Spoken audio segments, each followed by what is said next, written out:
Hello, everyone. Welcome back. This is Volume 2 of the 3.5 hour interview with Jeff Galewood of JMG Reptile. Thank you for those that have watched the first part. It's only going to keep getting better. We get more in depth of the leopard gecko situation that we have now in the world and how it's reacting to the influx of people. We talk more about his lines and creating lines. We talk about black knights. We talk about super giants. We talk about the new morphs, how that will be. So please keep tuning in. We'll probably have 2 or 3 more of these to get it all done. But we also have so much more content coming, so make sure you subscribe. Let people know. I believe you'll enjoy everything you see. So without further ado, here's the rest of me and Jeff. Okay, so you said lavender, radar, blood, charcoal. Yeah. What else? Hyperxanthic, and we didn't really have anything spud, but we have black bloods. We have a few other things I'm trying to think of. But we had a couple projects where we were line breeding, and we pretty much had I have this one.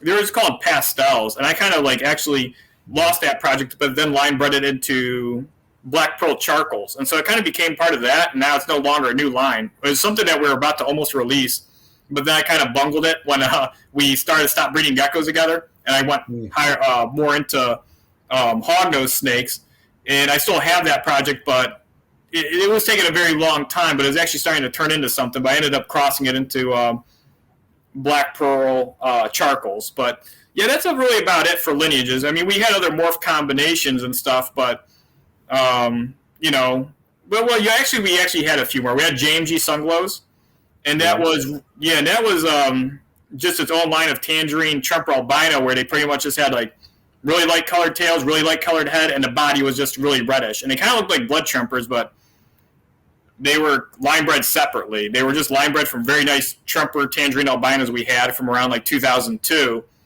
And around 2009, 2010, we had these ones that had this specific look.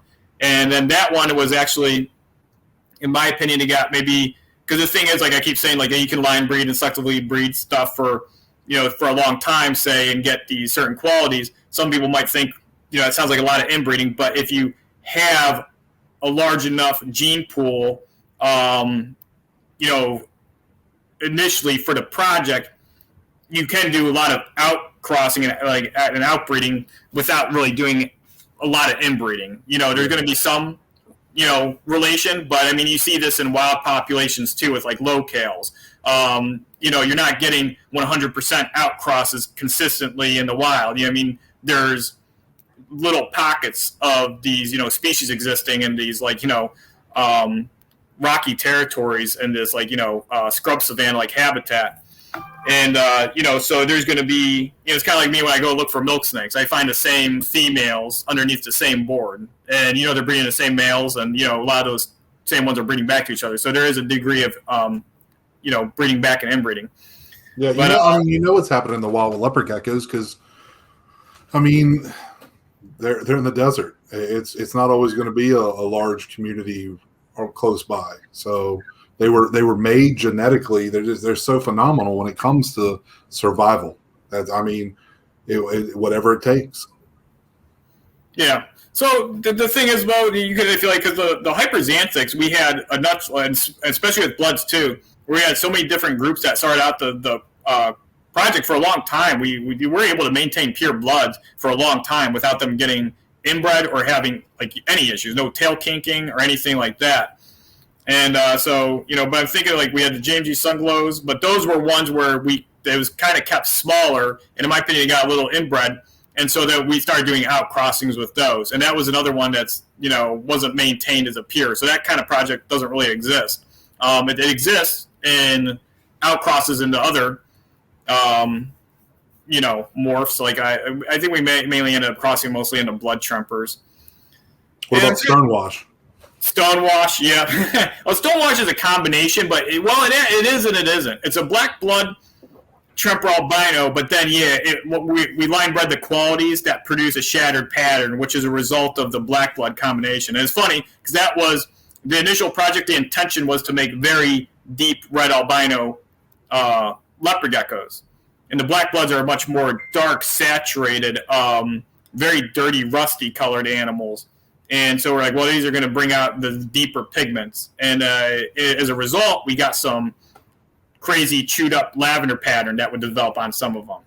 And we actually started selling some from that project to a few people. And one guy actually said, he goes, man, these are really cool. I'm like, yeah, this is from a really cool black blood Tremper albino project. And he goes, they look stonewashed. He goes, I call the one I have from you stonewash.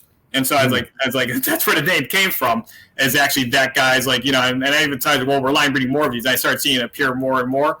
And then the guys, I even told him, I was like, we call them stonewash now. He goes, yeah, it's a perfect name for them because that's when I see them, they look stonewashed. So that's how that project kind of started. Initially started as just making, and that's again how things can spin off. They can throw characteristics that you weren't expecting, and sometimes they're very good characteristics, and that, you know, something that's very line breedable.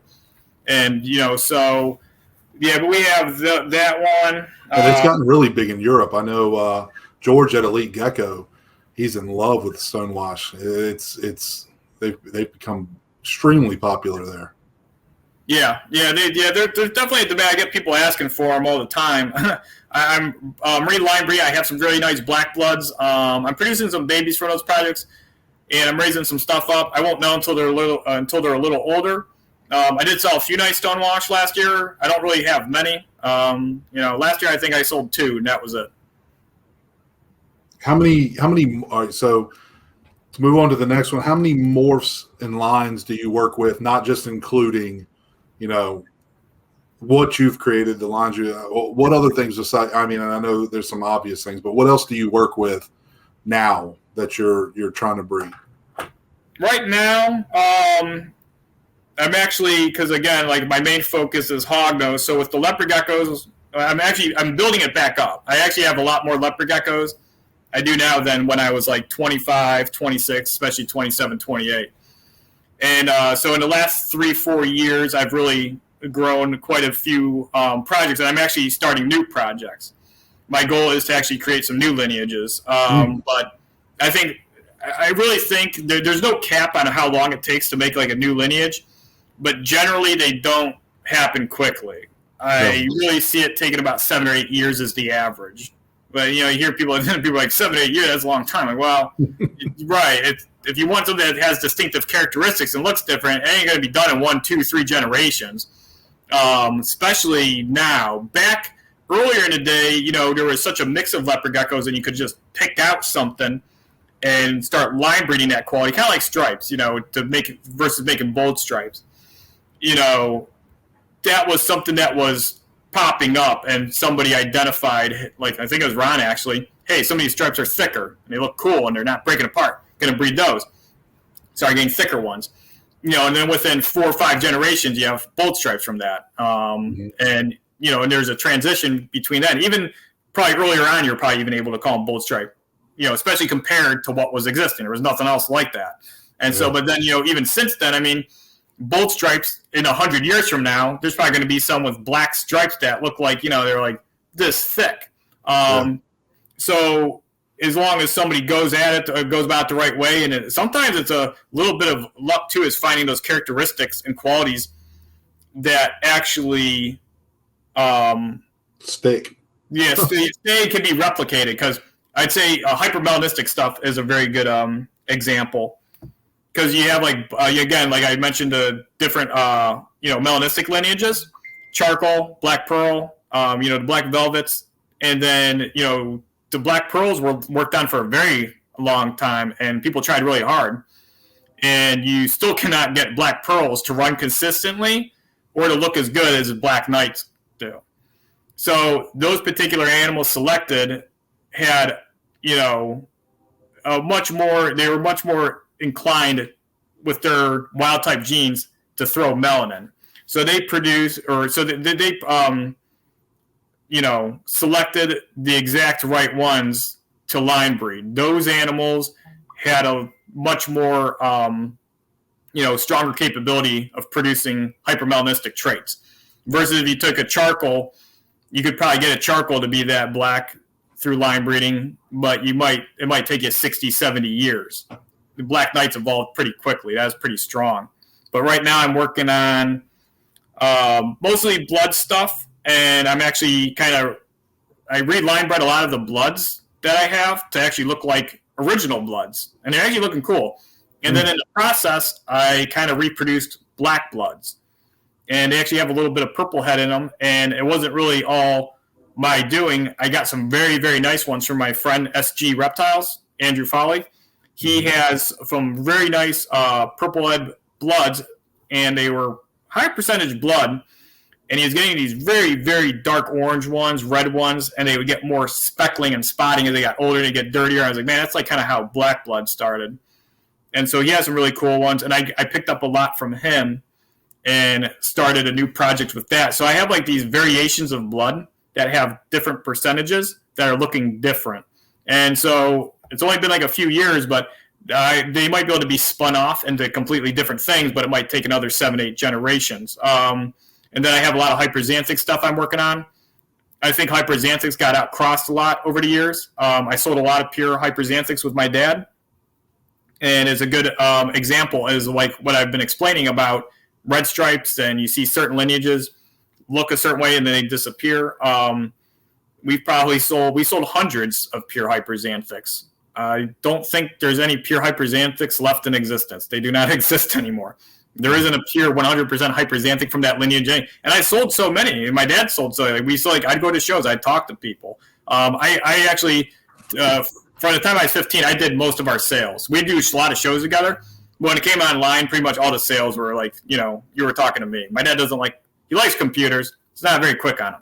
But he's a lot quicker now. But anyhow. Like my dad spends hours a night on his computer, but still types like this. He does it. I told him, I was like, just get, he learns a lot of stuff quickly, but yeah, typing is like, and if he hears this, he's going to yell at me.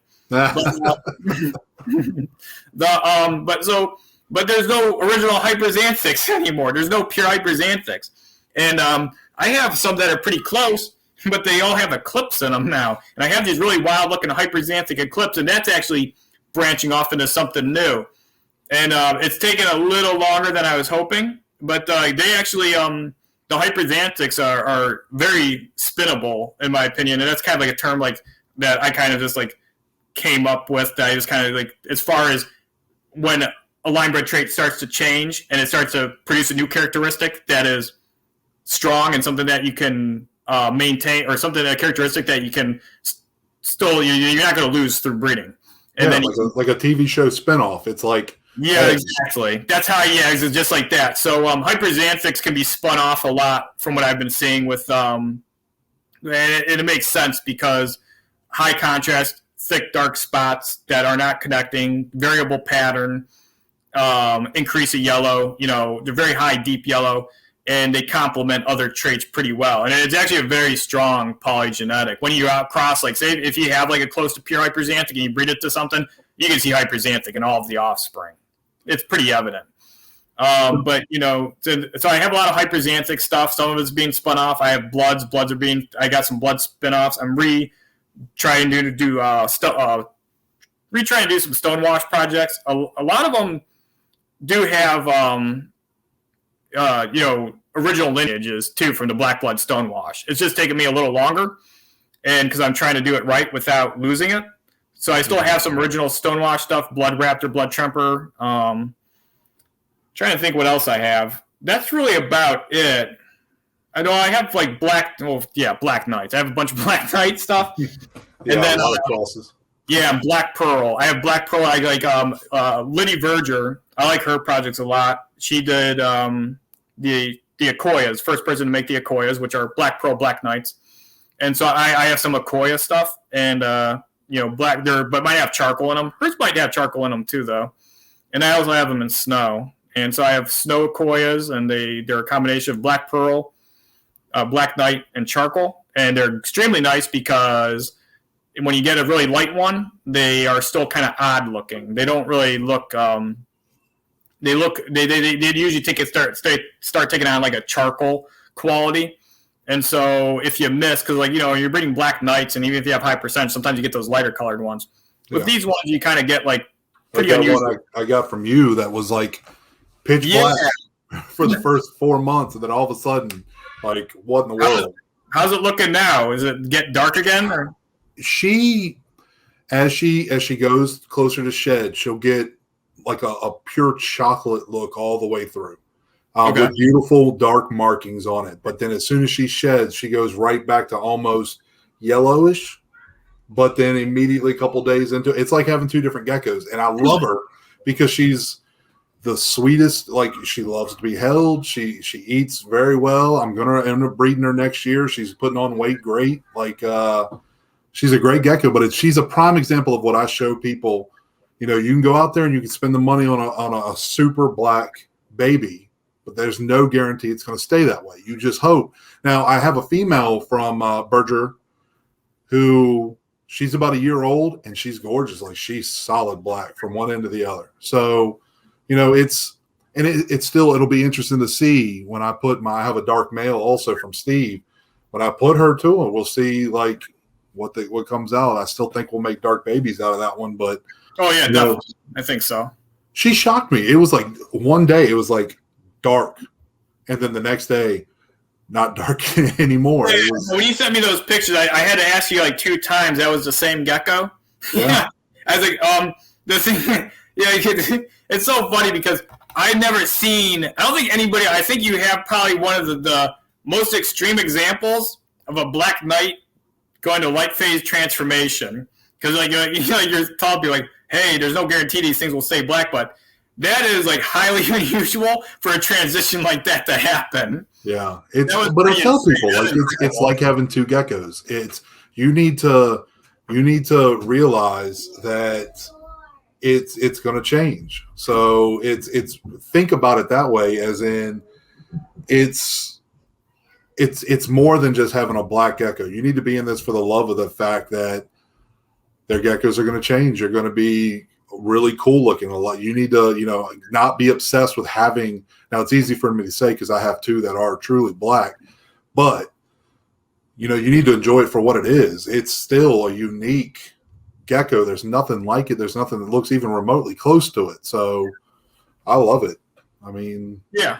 Well, a lot of times too, those ones that are like lighter, they can produce all black ones too. Yeah. I have like mostly high percentage black knights, and I definitely produce a small number, but a decent number of ones that are like close to all black or pure black. Yeah. And see, so the scary thing about when you talk about line breeding and doing stuff like this in 7 years, 7 years sounds like a lot, but nowadays, and I see that from me getting into it, when I try to think, what project am I going to do? How am I going to set myself apart from what everybody else is doing? And I'll think of something. And then it's like that episode of South Park when they're like, Simpsons did it. It's like, oh, I'm going to do this. And no, so-and-so's already done this. Or, oh, maybe I'll take Black Knight and I'll work it into my giant line. Oh, well, 5 other people are already starting that. So the scary thing is putting like all of that into it, especially somebody, and maybe it's not for you because you're so, you're on a different level. But like you work so hard and you get to year 6, you're so close, and all of a sudden, boom, somebody just drops it. It's like, it's heartbreaking, but I'm assuming it would be, it is what it is. It's part of the game, right? Yeah. Well, a lot of times too, if you produce something and a bunch of other people are working on it, that means it's a good project. Yeah. So, oh yeah. But yeah, the other thing is too, I mean, just because somebody else is working on it, I mean, especially when it comes to lineages, your line breeding, yours can look different. And then you could also, the other thing is too, is like, a lot of people want to do some outcrossing at some point. So if there's 2 people with, say, very similar projects that they line bred, what better, way to get some new bloodline versus, getting from those 2 separate people then. Well, that's because like my bolds I love bold stripes, so I got a bunch of bold stripes, but I kind of did it in a way. I went to Gecko Loco, and I got 2, a male and a female, that were 3rd year bred, and so they're no hets, beautiful. And then I went to Steve and I got some that are 0 hets, about the 3-year-old mark. And so now I'm crossing, I can use that male. I'm not even using the other male this year. I've got him bred to all of them, so I can produce, and then next year I can use that other male and go back through to the babies that I keep and hold back. And I'll know mine are diversified, and I can run that 3 or 4 years without even having a hiccup, because right. when bold stripes, you're going to run into that. You keep breeding the same ones over for the same results. So let me move to the next question, which this was a fun one. How many hours a day do you spend making memes? And I asked you this a long time ago, and you're like, oh, no. Bullshit, because you put so many memes up. I sit there and I watch your storyline, and I sit there and I'm like, click, and I laugh for 10 minutes. I click, and I laugh for a few minutes. I click, and I laugh for a few minutes. And then you had your cock of the rock thing you went into for a long time, and your obsession with the Spider-Man hat. It's just like, it's like obscure comedy, but it's hilarious. Like if you have to take it with a grain of it being just a little bit odd, but funny in what you're talking about. And then you go through your Facebook, it's the same thing. That's where I grabbed these from. What is it to you? What is making memes like your obsession? Well, they're fun, but one second. Hold on. Well, I'm gonna. I need to take just. Can we take like a 10-second break? Yeah. Yep.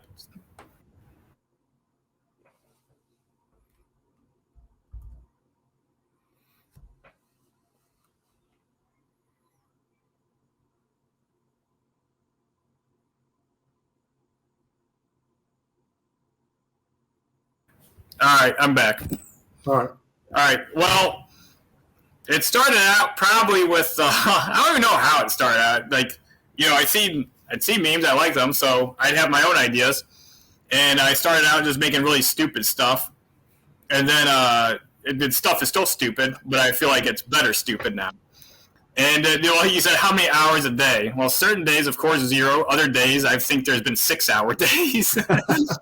I've had you say stupid. It's not stupid. It's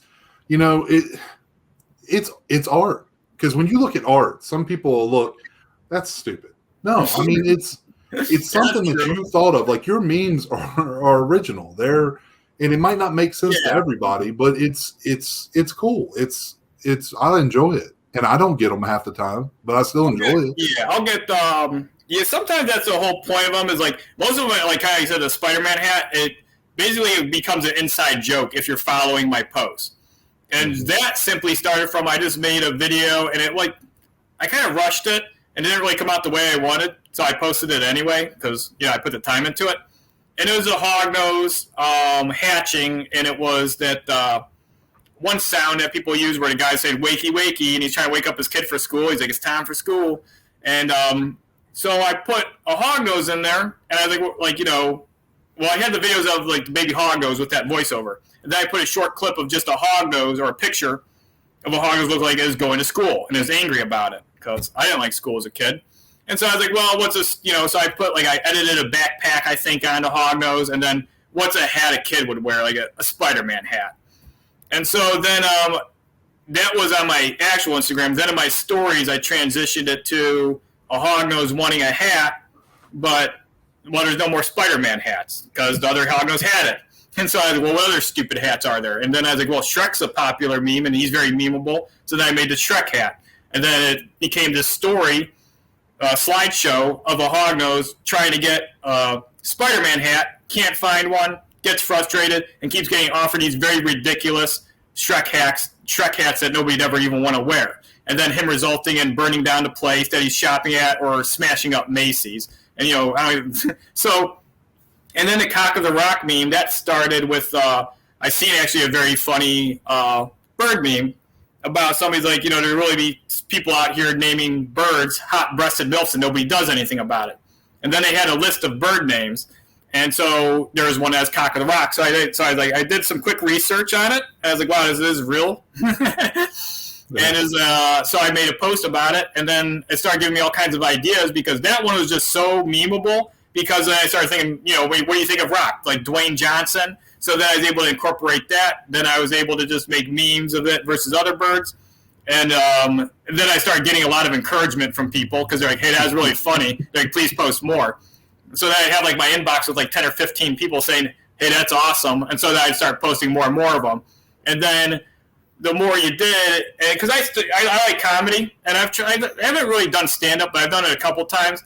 And it's actually, these are kind of like, they do things like that, I think, in improv too, where they do exercises.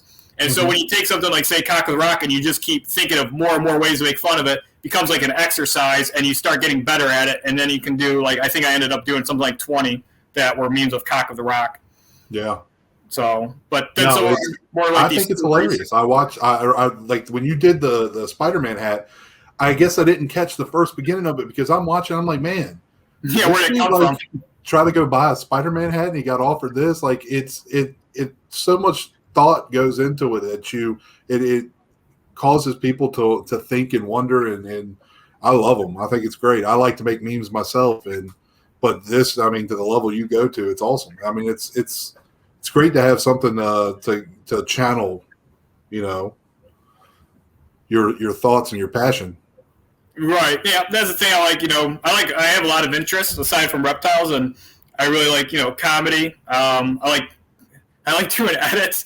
Although the edits are pretty simple. I would like to take a class. I probably never will, especially because they're very complex, like Photoshop classes and stuff. Oh yeah.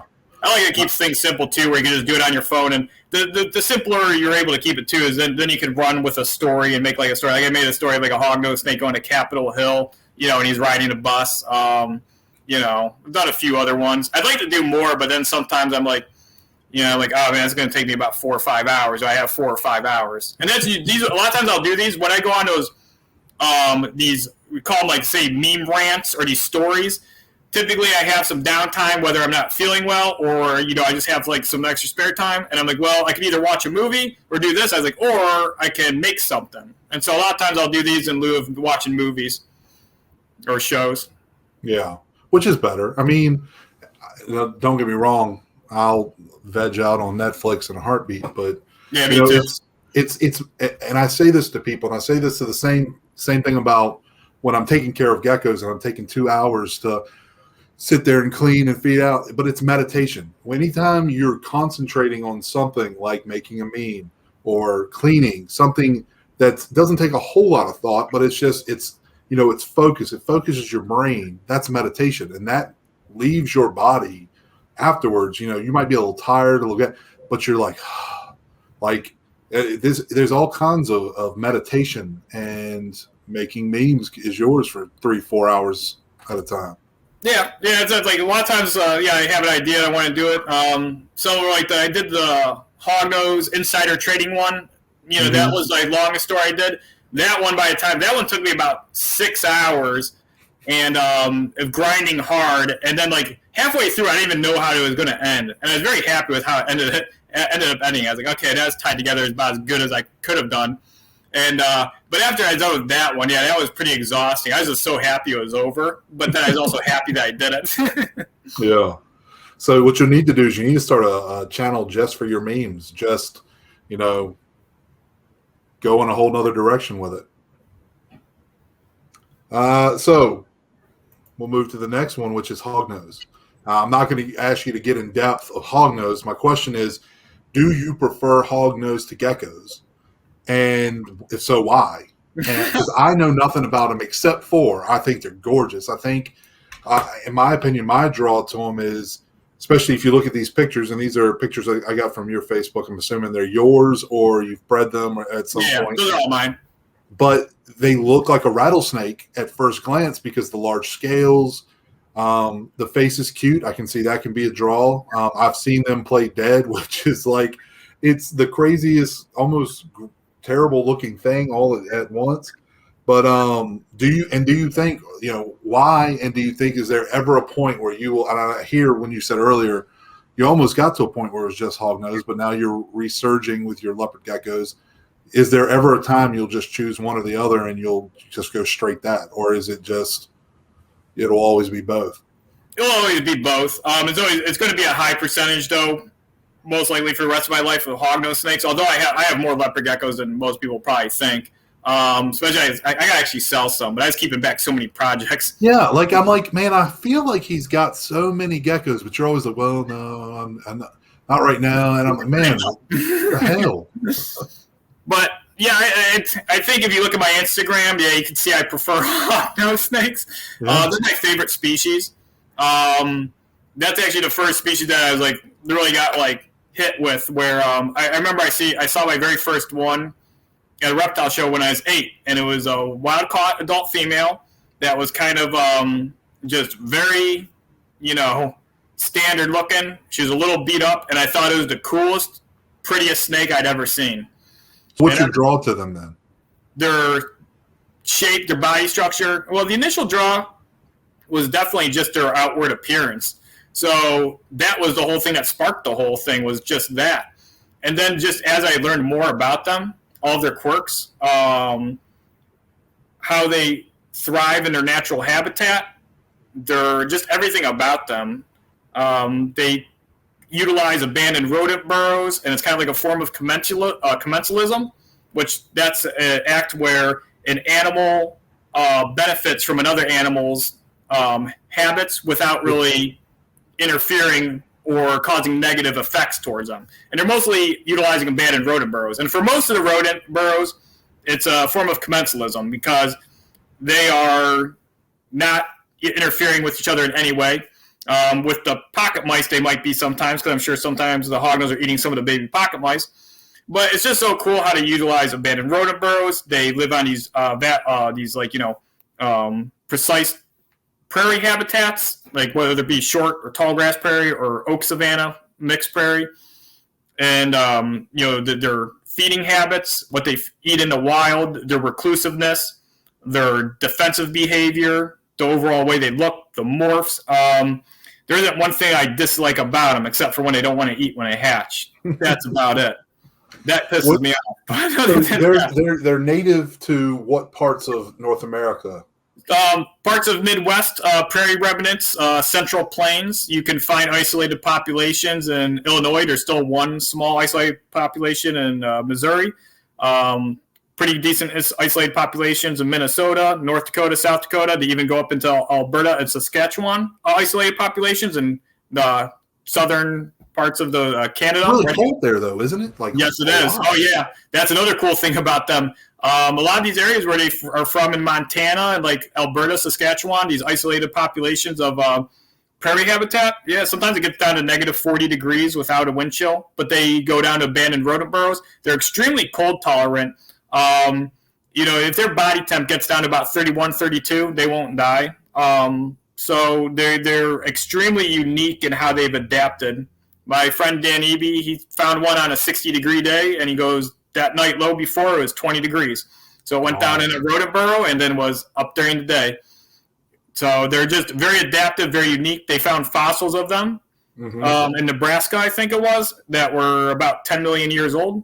Wow. And they look like they haven't changed much. And it's funny because a lot of people are like, man, these things are so derpy. How do they survive in the wild? But if you watch their habits, and they have a very diverse prey, like just their diet. They eat a lot of things, whether it be, lizard eggs when they're babies, turtle eggs when they're older. And there's certain ranges where they're at, there's hardly any turtles or no turtles, so they're not eating turtle eggs there, but they'll eat tiger salamanders, toads, frogs, ground nesting bird eggs if they find them, something like a killdeer if they're in that area. And so they're very interesting in a lot of ways. And then they're just their size, all the color morphs, that really adds a really fun element to it. I really like genetics. And that's my big draw to leopard geckos. Leopard geckos, I like their overall look. The genetics is a really big draw. There's always certain things you don't like about, like hognose. You really don't like the stubbornness when they don't want to feed sometimes as babies, but most get over that. And leopard geckos, I'd say the thing I dislike about them most is how much they poop.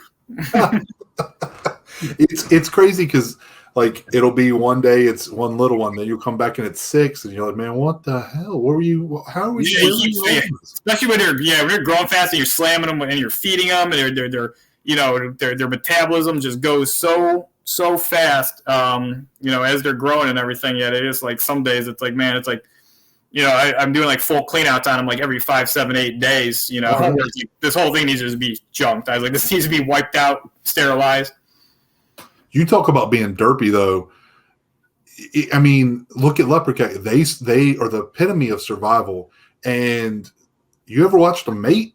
Like that is the most maddening thing I have ever experienced is watching a male flop and the female sits there like, and their expressions on their face are the most the most amazingly human. Like the female looks so just like this guy, and it's just like, what am I doing? What am I doing? Hey, I'm going this way. Nope, that's the tail. Nope, flip this way. Nope, this way. Nope, that. And then finally, it's like, oh, wait.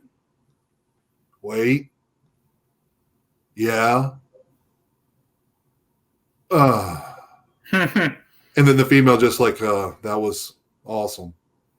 I've had two where I'm like, it's like all my male, I rotate with the female. The females all breed, and I'll put them in there and suddenly it'll bite them, and then it'll shake a little bit, and then the female just kind of like, shakes back, and then the male gives up, and I'm like, well, when are they breeding? Because every time I see it happening, they give up and they don't even breed. Yeah, so it's happening at some point at night, so I don't really, watch it. It's like, oh, it ends up happening, but. That's what, it's the crazy thing about the lavender snows that I've got that I talked about earlier, because I've got Shaq, who is he's huge for being a normal. He's just big.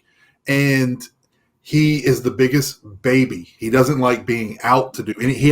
I had to get a huge hide for him because he has to eat in the hide. He won't come out to eat out of the hide. And when I would and then her, on the other hand, she's very little, 52 grams at 3 years old, very, but she'll fight in a heartbeat. Like every time he would come near her, it boom. And then eventually it was just like, nope.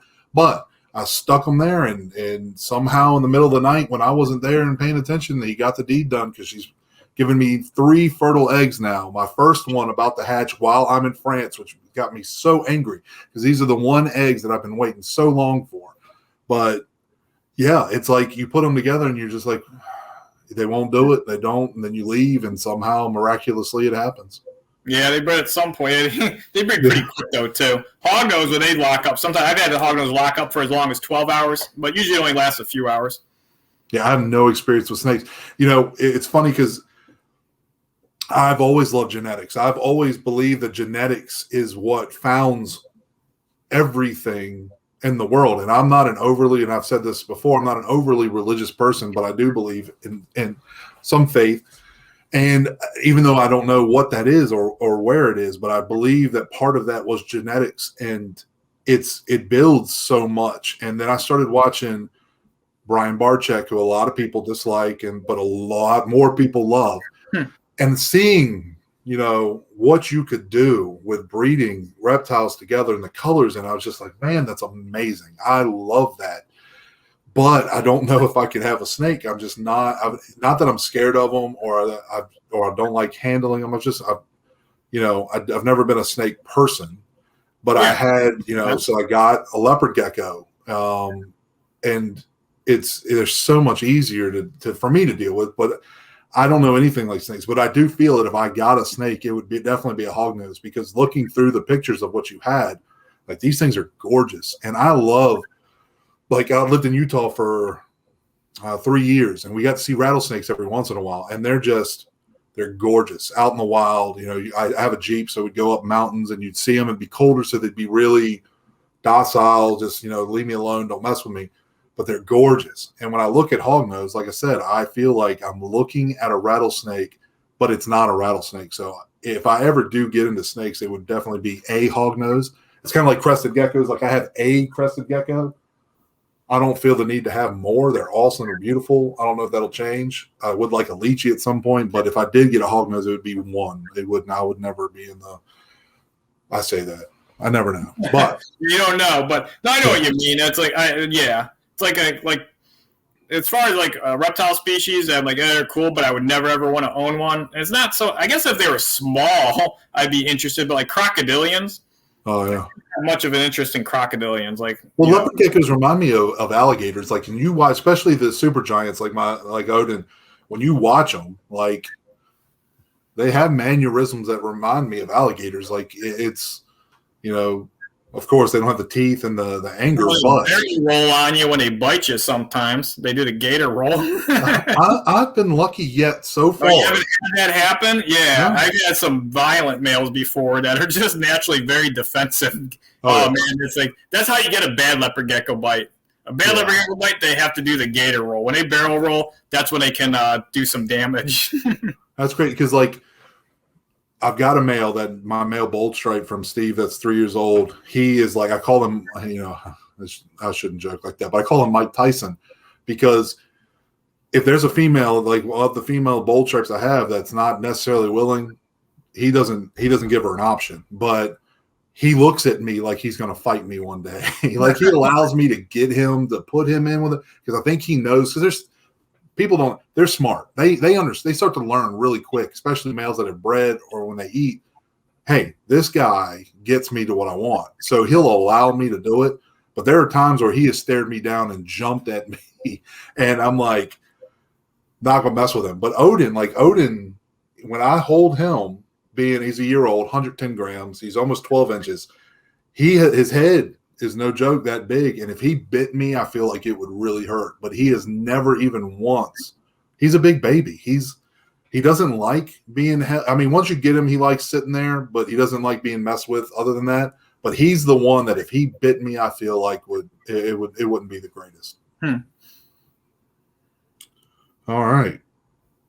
So when you look at people current and past, who do you say is somebody you look at? And then we're back to now away from hognose because I don't know anybody but you and hognose. And but in leopard geckos, who do you think, either past or now, is somebody that you say, hey, that guy is like he's the truth. He is not somebody you maybe aspired to, or maybe somebody you did aspire to get to the level, but somebody you really respect. And I know you like Steve a lot, so maybe you'll say that, but somebody you really look at and you say, hey, this is somebody that I can say, this guy is it. Well, I look at like particular morphs and projects. So I have like that one. I say guy, I mean person. For anybody who watches this, I mean person. It could be. Yeah, well, that's the thing because people would ask me like sometimes like who like really inspired me to get into reptiles and stuff, or like, and it's really just the species. So when I look at somebody of things that are doing things well or things that I look at projects, and there's some very cool projects going on over in Europe, and I really like. I see there's this other guy. I just started following him because I was like, well, he's got interesting stuff. He goes by Borneo Exotics, but he has like very distinctive lines. Like they're not really very mixed looking. Like his red stripes have a particular look. He has these like shrimp albinos. They look like bloods. They might not be bloods. They might be some other line of tangerine. But they have really nice ringed orange tails. And it looks like it's pretty consistent. I'm like, that's its own kind of line. If he's able to maintain that, that's something. Even if somebody else has it, whatever, even if he's the only one with it, that's something that's pretty cool to keep that like that. And he has some really nice lavender stripes too. And I think they look like they got them from Steve. And so those are really cool. So I kind of look at, just like I'm looking at projects. But as far as things that people are, working at or towards doing, I don't want to get like really super big. I've actually wanted to kind of reduce on certain things and then kind of rebuild back up. So as far as looking at people in the hobby as like projects and things they're doing, I really like, everybody likes like to say it's for, well, you're asking about leopard geckos specifically.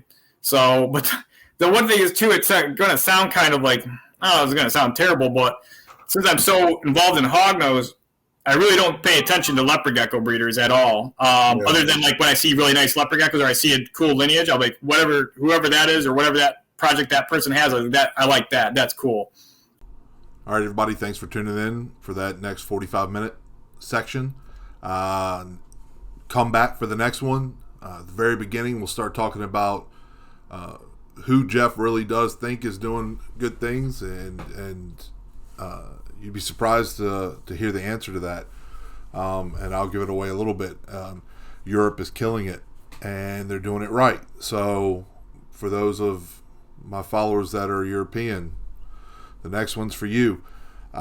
Please, again, and then we'll also get into the controversy between what Trimper believes is supergiants and what most others are starting to look at and believe. So again, thank you very much for being here. Well, I really appreciate everybody who's watched. Keep watching, comment, let me know what you want to see, what you want to change. I'm up for everything. I'm just here to have fun and kill time. So thank you again. Subscribe. We'll see you later.